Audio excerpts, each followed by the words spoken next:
There is a weight that lingers in the air, a heaviness that cannot be explained but is felt in the deepest recesses of the soul. It is the burden of injustice, the echo of wounds inflicted by those meant to protect and love us. How many nights have you lain awake, questioning why the ones who should cherish you have instead chosen to betray, ridicule, or discard you?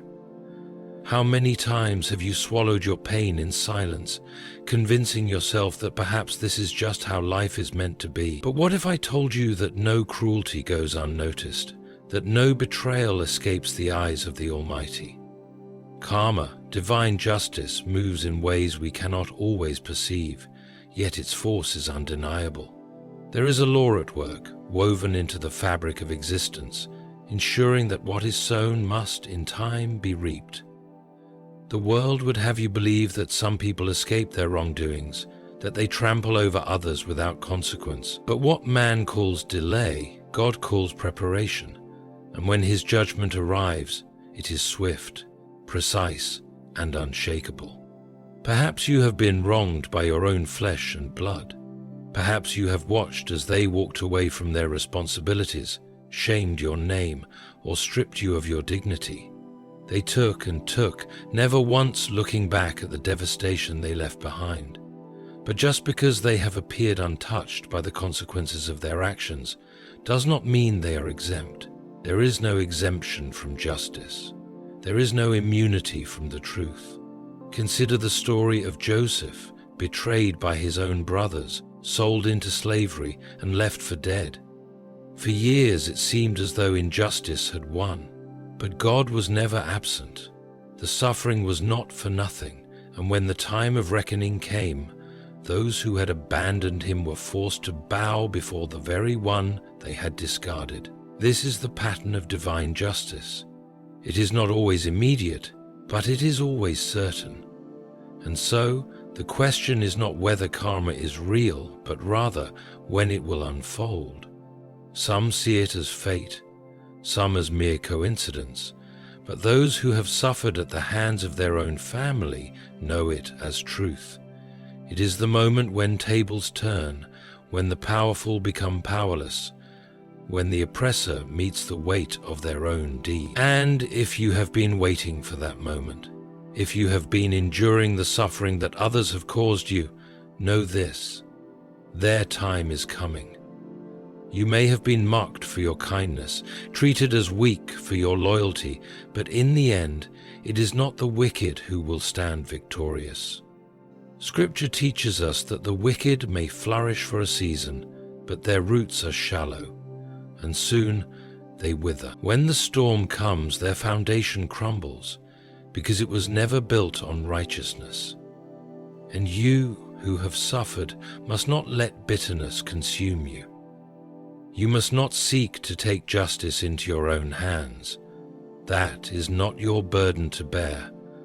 Divine law is at work, and though you may not see its movements, rest assured it is in motion. The very ones who wronged you will come to know the weight of their actions. They will come to realize the cost of their betrayal. The arrogance they once displayed will turn into regret, their laughter into sorrow, their comfort into restlessness. But you must rise above it, because karma does not only come for them, it comes to elevate you. When the dust settles, it is you who will stand. It is you who will be lifted beyond the pain, because you endured, because you did not allow yourself to be defined by their cruelty. What is coming for them is not your concern. What is coming for you is restoration. And now, let us delve into the signs. How can you know when karma is finally catching up to those who wronged you? How do you recognize the shift, the silent yet undeniable movement of justice at work? These are the 7 signs that reveal when your family's karma is finally catching up to them. They begin to lose the very things they took for granted. There is a divine order in the way justice moves, silent, patient, and absolute. It does not always strike when expected, nor does it operate according to human timing. But one thing remains certain. When karma catches up, it strips away the very things that once brought comfort, power, and pride. The family members who once belittled you, dismissed your pain, or mocked your struggles likely believed that they were untouchable. They walked through life as if their actions had no consequence, as if they could wound and betray without ever feeling the weight of their own choices. But what they fail to understand is that every blessing, every privilege, and every advantage they enjoyed was not their own doing. It was borrowed, temporarily entrusted to them by God. And when the measure of their wrongdoing is full, that which they once took for granted begins to slip through their fingers. In Job 20:5-7, we are warned about the fleeting prosperity of the wicked. The triumphing of the wicked is short, and the joy of the godless is but for a moment. Though his pride reaches to the heavens and his head touches the clouds, he will perish forever like his own dung. Those who have seen him will say, "Where is he?" At first it happens subtly. Perhaps the very relationships they prioritized over you begin to break apart. The wealth they boasted about begins to dwindle. The health they never worried about suddenly becomes fragile.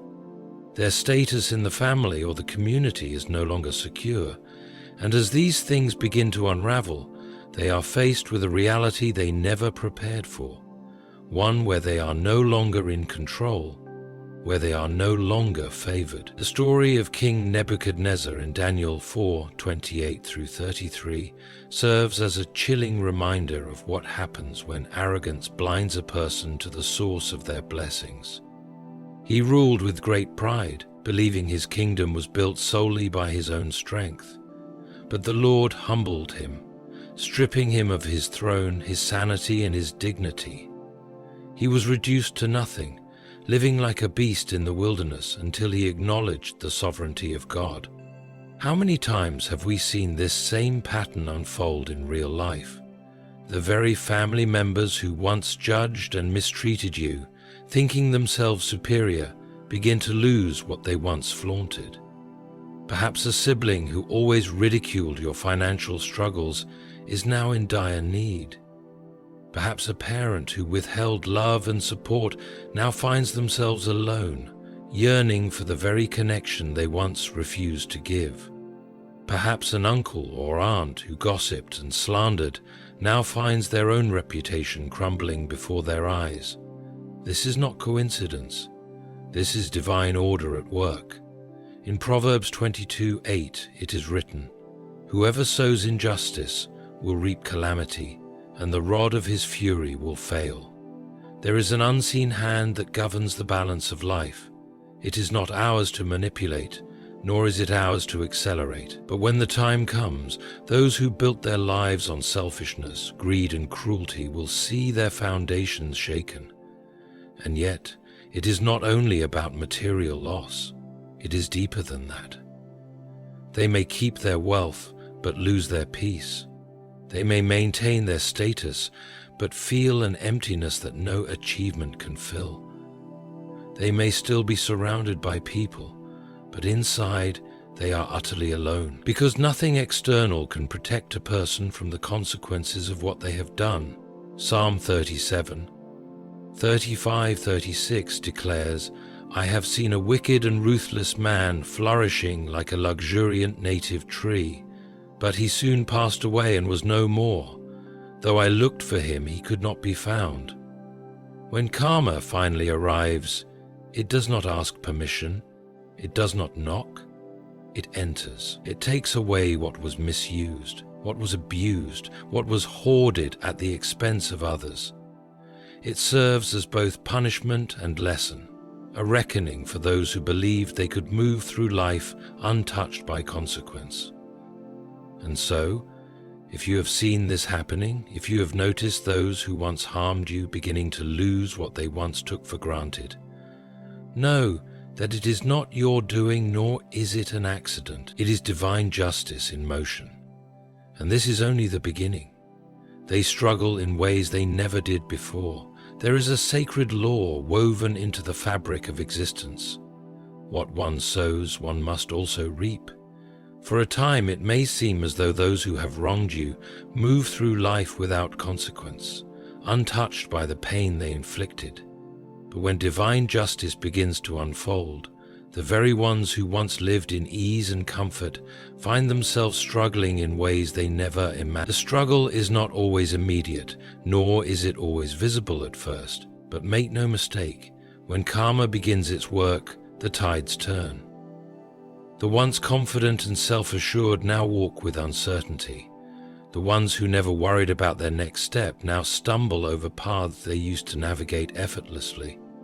The ones who ridiculed your difficulties, mocked your hardships, and dismissed your cries for help now find themselves crying out in ways they never expected. In Galatians 6:7 we are given a sobering reminder. Do not be deceived, God is not mocked, for whatever one sows, that will he also reap. At first it may seem like mere inconvenience, small challenges here and there. Perhaps they begin facing financial setbacks where there once was abundance. Maybe the relationships they relied on start to fracture, their career, their stability, their sense of security. Slowly the things they took for granted start slipping through their fingers. But as time moves forward, the struggles deepen. The same people who dismissed your suffering now experience their own. And the irony? No one seems to listen to them the way they ignored you. The doors that always opened for them are now closed. The favors they once easily received are denied. The support they took for granted vanishes. It is not by coincidence, it is by divine design. Consider Pharaoh in the book of Exodus. He ruled with an iron fist, oppressing the people of God, believing himself untouchable. For years he thrived while those under his power suffered. But when God's judgment fell upon him, his reign turned to ruin. The wealth of Egypt could not save him. His connections, his soldiers, his status, none of it could protect him from the struggles that followed. His power crumbled, and he was left in ruin. So too do those who have wronged you begin to feel the weight of their actions. The arrogance that once made them feel superior begins to wane. The control they once held over others fades.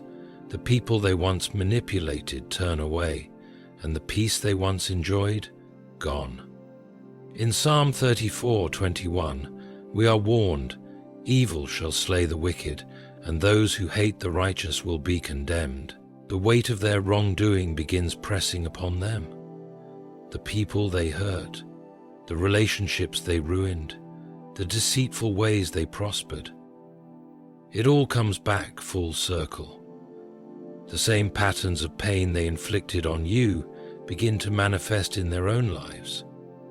If they dismissed your struggles, they now find themselves in situations where they are ignored. If they caused you financial hardship, they now find themselves unable to make ends meet. If they betrayed your trust, they now find themselves betrayed by those closest to them. What once seemed effortless for them now requires great effort. Every decision feels heavier, every step feels uncertain, and deep down, whether they admit it or not, they begin to realize that what is happening is not just bad luck or misfortune, it is something greater at work. It is justice. Proverbs 11:05 declares, "The righteousness of the blameless makes their paths straight, but the wicked fall by their own wickedness." Their own choices are now the chains that bind them. The very cruelty they unleashed is now mirrored back at them. They become prisoners of the same suffering they once caused. And this, my friend, is only the beginning. They become surrounded by the same toxicity they created. There is an undeniable spiritual law at work in this world. What a person sows, they will eventually reap. And for those who have spent their lives poisoning others with cruelty, deceit, and manipulation, the day always comes when they find themselves surrounded by the very darkness they once spread. At first, they may not even recognize it. They may believe they are still in control, still holding power over the people around them. But as the days turn into weeks and the weeks into months, they begin to realize that something has shifted.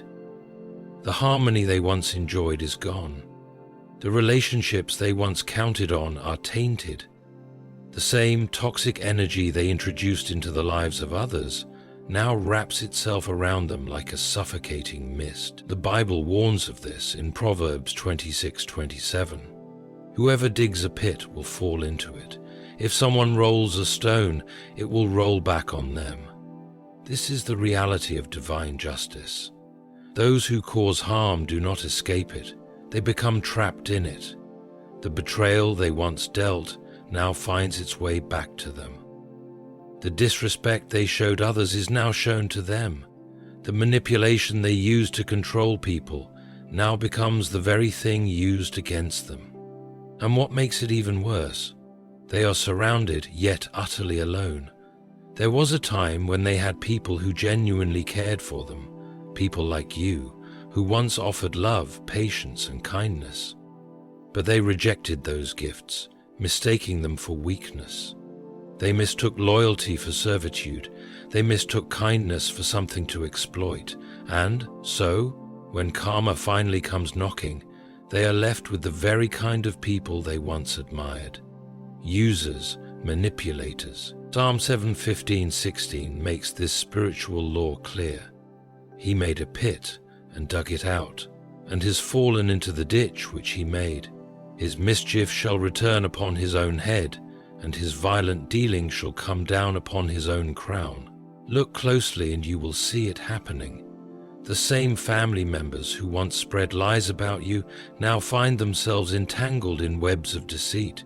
The ones who mocked your struggles now have no one to turn to in their own hardships. The ones who created conflict in your life now live in a world of endless drama, unable to find peace. Where once they controlled the narrative, they now find themselves silenced. Where once they held influence, they now realize they are surrounded by people who only pretend to care, waiting for the right moment to betray them. Where once they thrived on power, they now experience what it means to be powerless. The story of Haman in the book of Esther 7, 9, 10 is a powerful example of this. Haman built gallows to destroy Mordecai, an innocent man, but in the end he was the one who was hanged on them. The very trap he set for another became his own downfall. This is how divine justice operates. Those who create toxicity will one day drown in it. And yet, the most haunting part is this. They begin to recognize the pattern. They start to see the same behaviors they once displayed coming back to haunt them. They realize that the people around them are not genuine, just as they were never genuine toward others. They see deception in every smile, betrayal in every handshake, and dishonesty in every conversation. They wonder why they feel unsafe, why they feel paranoid, why they feel as though they can trust no one. It is because the very energy they unleashed into the world has returned home. Proverbs 13:21 tells us, "Trouble pursues the sinner, but the righteous are rewarded with good things." Their own ways have become their prison. The chaos they once celebrated is now their torment. The people they once used now use them. The false security they built has crumbled beneath them. And as they sit in the mess they created, one thought lingers in the back of their mind. This is what I did to others, and yet, this is only the beginning. They experience rejection from those they once controlled. There is a moment in life when the tables turn, when those who once held power over others suddenly find themselves powerless. The ones who ruled through manipulation, who demanded loyalty without ever giving it in return, eventually face the bitter taste of rejection. The same people they controlled, the ones they used for their own advantage, begin to distance themselves. And when karma finally arrives, they come to realize a painful truth. The influence they once had is gone. At first they may dismiss it as temporary. They may convince themselves that the people who are pulling away will come back, that their authority will be restored. But as the days pass, the cold reality sets in. No one is listening to them anymore. The once devoted followers, the ones who hung on to their every word, now avoid them. The ones who once sought their approval no longer care. The control they believed would last forever has slipped through their fingers like sand. Proverbs 16:18 warns us, "Pride goes before destruction, a haughty spirit before a fall." This is how divine justice operates. The same arrogance that made them feel superior now isolates them. The same manipulation that once kept others in line now pushes people away. And when they reach out expecting the same response they once commanded, they are met with silence. Look at the story of King Saul in Samuel 15:23-28. He was once a mighty ruler, chosen by God, yet his arrogance led him to disobedience. He sought control, thinking he could bend the will of God and the people to his desires. But when the time of judgment came, his authority was stripped away. He was rejected, not just by the people, but by God himself. The throne that once seemed secure was given to another, and he was left to face the agony of being forsaken by those he once ruled over. This is what happens when people use power for selfish gain. The ones who once obeyed their every command no longer fear them. The ones who once stayed by their side now see through the facade. Slowly, one by one, the people who once admired them begin to walk away. At first they might lash out. They may try to manipulate their way back into control. They may attempt to guilt trip or intimidate those who are leaving. But nothing works. The charm that once captivated people has lost its power. The authority they held has vanished. The control they once took for granted is no longer theirs to wield. The same family members who once gossiped about you, who spread lies to turn others against you, now find themselves being whispered about. The same ones who made you feel alone now experience isolation. The same ones who once dictated relationships, deciding who was worthy of love and who was not, now face rejection from the very people they used to control. Psalm 109:8 states, "May his days be few, may another take his place of leadership. What was once their kingdom begins to crumble. The respect they demanded disappears. The people they manipulated now have the strength to say no. The cycle is complete. The power they abused is no longer in their hands. And as they sit in their newfound loneliness, they are forced to reflect on the one question they never thought they would ask. Why is no one standing by my side? And yet, this is only the beginning. Their health or peace of mind begins to deteriorate. There is a weight that lingers in the soul of those who have spent their lives causing harm. At first, they may not recognize it. They may continue moving through life as if they are invincible, untouched by the damage they have inflicted on others. But karma is patient. It does not always strike immediately, but when it does, it cuts deeply. And one of the clearest signs that divine justice has begun its work is when a person's health or peace of mind begins to unravel. For years they walk with confidence, thriving on control, enjoying the pain they inflicted, believing they were immune to consequences. But now, the very things they once took for granted, peaceful sleep, a calm mind, good health, begin to slip away. They may try to ignore it, pretending nothing is wrong, but they cannot escape it. Their own body begins to turn against them. Their mind becomes restless. Anxiety takes root where arrogance once lived. Scripture warns of this in Job 4 verse 8. As I have observed, those who plow evil and those who sow trouble reap it. This is not mere coincidence. The same stress, pain, and emotional turmoil they inflicted on others now lives within them. The sleepless nights they caused you now become their own. The worry and fear they made you feel now plague their own thoughts. The inner peace they once dismissed as weakness is now something they desperately crave, but cannot find. Look at the story of Cain in Genesis 4:10-12. After taking the life of his own brother, Cain was not immediately punished with physical suffering, but something even worse: restlessness. The Lord declared that he would be a restless wanderer upon the earth, never finding true peace. He would always be looking over his shoulder, fearing what might come next. This is how divine justice often works. It does not always come in the form of external punishment, but in the torment of the mind. Perhaps you have already seen this happening. The very family members who mistreated you, who showed no remorse, now seem troubled. Their health, once robust, begins to fail in ways that cannot be explained. The joy they once faked so easily now appears forced. The energy they once had to manipulate, control, and dominate is now drained. They become shadows of their former selves, yet they cannot seem to understand why. Isaiah 57 verse 20. The 21 describes it perfectly. But the wicked are like the tossing sea which cannot rest, whose waves cast up mire and mud. There is no peace, says my God, for the wicked. The internal suffering becomes unbearable. They try to mask it, perhaps with distractions, material possessions, or even substance abuse, but nothing helps. No matter what they do, their mind remains restless, their body fatigued, their soul uneasy. And then there is the physical toll. Stress begins to manifest in real, tangible ways.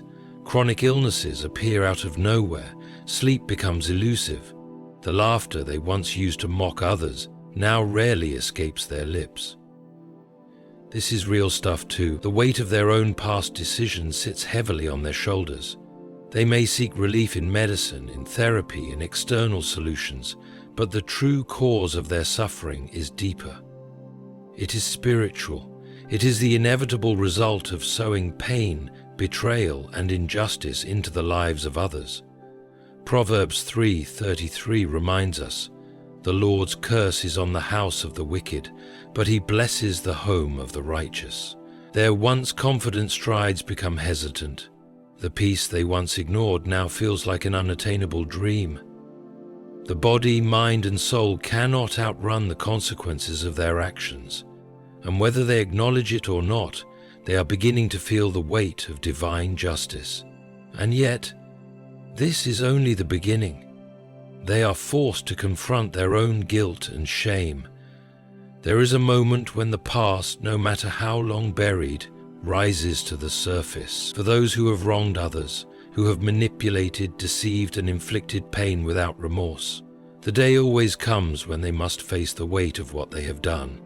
Guilt and shame do not remain dormant forever. They may be ignored for a time, suppressed beneath arrogance and self-justification, but eventually they return. And when they do, they arrive with a force that cannot be denied. At first, they will resist it. They will convince themselves that they have done nothing wrong, that they were justified in their actions. They will make excuses, shift blame, rewrite history in their own minds to make themselves feel like the victim. But deep down, something is stirring. A gnawing sensation they cannot shake, a heaviness that lingers no matter how much they try to distract themselves. This is guilt in its early form, the first sign that the walls of their false security are beginning to crumble. Numbers 32:23 warns us, "But if you fail to do this, you will be sinning against the Lord, and you may be sure that your sin will find you out." This is a spiritual truth that cannot be escaped. The things they did to others, the hurt they caused, the betrayals they justified, one by one, these memories begin to resurface. And no matter how much they try to suppress them, they come back, demanding to be faced. Look at the story of Judas Iscariot in Matthew 27:03-5. For a time, he convinced himself that his betrayal of Jesus was justifiable. He took the 30 pieces of silver and proceeded as if his actions carried no real consequence. But the moment came when he could no longer ignore what he had done. The guilt consumed him, and no amount of money, no attempt at undoing the past, could silence the shame that followed. This is the fate of those who have wronged others without repentance. The weight of their actions does not disappear. It builds silently over time, and when it reaches its breaking point, it is unbearable. Perhaps you have seen this happen. The very family members who once laughed at your pain now seem quieter, more withdrawn. The ones who spread lies about you now avoid certain conversations. The ones who mistreated you begin to act as though they are carrying an invisible burden. And though they may never say it out loud, you can see it in their eyes. They are haunted by what they have done. Psalm 38:4 speaks of this torment. My guilt has overwhelmed me like a burden too heavy to bear. It starts affecting their daily lives. The things they once enjoyed now bring little satisfaction. The confidence they once had begins to waver. They start second-guessing their actions, questioning the choices they once made so easily. They replay their past in their minds, trying to justify, trying to forget, trying to escape. But they cannot. And then comes the regret. They start to see how their actions have shaped their own reality, the relationships they destroyed, the trust they shattered, the love they threw away. All of it becomes painfully clear. They may try to make amends, reaching out in small ways, hoping to ease the guilt, but deep down they know that some things cannot be undone. Proverbs 28:01 tells us, "The wicked flee though no one pursues, but the righteous are as bold as a lion." This is why they suddenly seem restless, why they avoid certain conversations, why they struggle to look you in the eye. Because even if no one is accusing them, even if no one is reminding them of their sins, their own conscience does not allow them to escape. The very same arrogance that once made them feel invincible now becomes their greatest weakness. They used to dismiss your pain, but now they cannot dismiss their own. They once turned a blind eye to your suffering, but now they cannot turn away from the suffering that has taken root within them. They may try to silence it with distractions, keeping busy, seeking validation, chasing after temporary pleasures, but nothing works. No amount of entertainment, money, or superficial relationships can erase the deep sense of shame growing inside them. And perhaps the worst part is this: they now recognize that the very things they once took pride in were the very weapons that led to their downfall. Their cunning has turned into paranoia. Their confidence has turned into doubt. Their self-righteousness has turned into deep, unbearable regret. Psalm 51:3 puts it simply, "For I know my transgressions, and my sin is always before me." This is divine justice at work, not an external punishment, but an internal reckoning, a moment when they can no longer run from what they have done, and no matter how much they try to escape it, they are forced to face their own guilt and shame. And yet, this is only the beginning. They start seeking forgiveness, even if indirectly. When divine justice begins to unfold, it brings a reckoning that cannot be ignored. Those who once lived without remorse, those who inflicted pain and walked away without a second thought, eventually come to a moment of realization. They may not always admit it outright, but deep within they begin to understand that their actions have caught up to them. The weight of their wrongdoings becomes unbearable, and in their desperation they start seeking forgiveness, sometimes openly, but more often in indirect and subtle ways. At first they may resist this urge. Pride will not allow them to simply admit their faults. They will tell themselves that they were justified, that what they did wasn't really that bad, that time has passed and it no longer matters. But guilt is relentless. It does not fade with time, it only grows stronger. And soon they begin to long for peace, for relief from the burden they now carry. Matthew 5:23-24 reminds us, "Therefore, if you are offering your gift at the altar, and there remember that your brother has something against you, Leave your gift there in front of the altar. First go and be reconciled to them. Then come and offer your gift. Even if they do not express it in words, you may notice small changes in their behavior. They start reaching out in unexpected ways, perhaps with casual conversations, meaningless pleasantries, or forced smiles that were never there before. They might ask about your life, show sudden interest in your well-being, or try to insert themselves back into your world as if nothing ever happened. This is not because they have suddenly become kind-hearted. It is because they are trying to quiet the storm raging inside them. They know what they have done, and whether they realize it or not, their soul longs for reconciliation. The story of Esau and Jacob in Genesis 33:4 is a perfect example. Jacob had wronged Esau by deceiving him and taking his birthright, but after years of separation, he was forced to face his guilt. Though he feared Esau's anger, what he found instead was unexpected. Esau too had changed, and when they finally met, Esau embraced him, signaling that even the deepest betrayals can stir a longing for forgiveness. For those who hurt you, the process is often more complicated. They may not have the courage to openly confess their wrongs. Instead, they try to test the waters, hoping that you will give them a chance to rewrite the past without actually addressing it. They may make jokes about the things they once did to you, trying to laugh it off as if it were never serious. They may downplay their actions, saying things like, "We were just young," or "I didn't mean it that way." These are all attempts to ease their conscience without taking full responsibility. Proverbs 14:9 says, "Fools mock at making amends for sin, but goodwill is found among the upright." Some will go further, attempting to do kind gestures as a way of atoning for the harm they caused. They may offer help, gifts, or favors in place of an apology. They will try to mend what was broken without ever acknowledging that they were the ones who broke it. But the truth is, even if their lips refuse to speak it, their actions reveal the state of their heart. And for some, the regret becomes unbearable.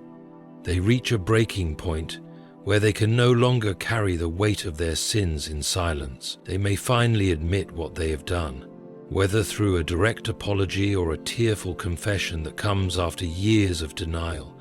They will say, "I don't know why I did that," or "I was wrong," or "I regret everything." And in that moment they come face to face with the full reality of their actions. James 5:16 teaches, "Therefore confess your sins to each other and pray for each other so that you may be healed." This is the final step in their journey, the moment where they must decide whether to fully embrace repentance or continue living with the burden of their past. And while some will humble themselves and seek true forgiveness, others will stop short, too afraid to face the consequences of their choices. But one thing remains certain: they cannot escape the truth. And whether they express it openly or through the smallest of gestures, their soul will never find rest until they confront the full weight of their actions. And yet, this is only the beginning. Divine justice will always prevail. There is no darkness so deep that the light of truth cannot expose it. There is no wrongdoing so hidden that God does not see it. And there is no injustice so great that it will not be reckoned with in its appointed time. The journey of karma, of divine justice, is not always immediate, nor is it always visible. But make no mistake, it is always at work. You have walked through seasons of betrayal, endured the pain of being mistreated by those closest to you, and perhaps even questioned whether God saw your suffering. But let this be a reminder: He has seen it all. Not a single tear you shed was in vain. Not a single injustice you endured was ignored. There is a divine order, a sacred law woven into existence, ensuring that what is sown will be reaped. And those who have inflicted pain, who have lived without remorse, who have dismissed righteousness as weakness, they will come to know the weight of their actions. Ecclesiastes 3:17 assures us, God will bring into judgment both the righteous and the wicked, for there will be a time for every activity, a time to judge every deed. The very people who once thrived on arrogance now struggle in ways they never did before. The ones who created toxicity now live in the midst of it. The ones who built their power on manipulation now face rejection from those they once controlled. The ones who walked with confidence now battle sleepless nights, restless minds, and failing health. And when the full weight of their actions crashes upon them, they begin to long for forgiveness, whether they admit it or not. But here is what you must remember. This is not your burden to carry. The justice you seek is not found in revenge, nor in bitterness, nor in hoping for their downfall. It is found in trusting God's perfect timing. You are not meant to waste your energy wishing for their suffering. You are meant to heal, to rise, and to step into the restoration that God has prepared for you. Romans 12:19 reminds us, "Do not take revenge, my dear friends, but leave room for God's wrath. For it is written, 'It is mine to avenge, I will repay,' says the Lord." Your journey was never about proving them wrong. It was about proving yourself right. Proving that even after the pain, you could still stand. Even after the betrayal, you could still love. Even after everything was taken from you, you could still rebuild. Because your destiny was never in their hands, it was always in God's. And so, when you see karma unfolding, when you witness the divine justice of God taking its course, do not gloat. Do not allow yourself to be consumed by the same darkness that once tried to break you. Instead, walk forward with peace, because your story is not about their downfall. It is about your victory. Isaiah 61:7 declares, "Instead of your shame you will receive a double portion, and instead of disgrace you will rejoice in your inheritance. And so you will inherit a double portion in your land, and everlasting joy will be yours. This is your promise. This is your truth. Your suffering was never the end of the story. It was the beginning of your redemption. And now, as divine justice unfolds, step forward. Let them carry their own burdens.